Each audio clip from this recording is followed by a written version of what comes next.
video will show how easy it is to add the remote control to the home screen of your iPhone, iPad, or iPod. Start from the home page of your bell ringing system. Scroll down, choose Remote, and enter your PIN. Use the camera on your iOS device to frame and focus the code. Tap on the link to open the remote on your phone. On the bottom toolbar, tap the center button to share. Scroll down and tap Add to Home Screen.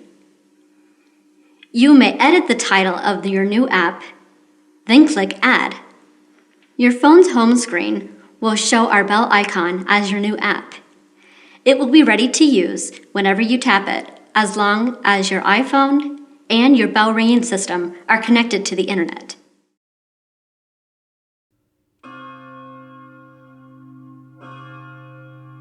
Thank you for being a Chime Master customer.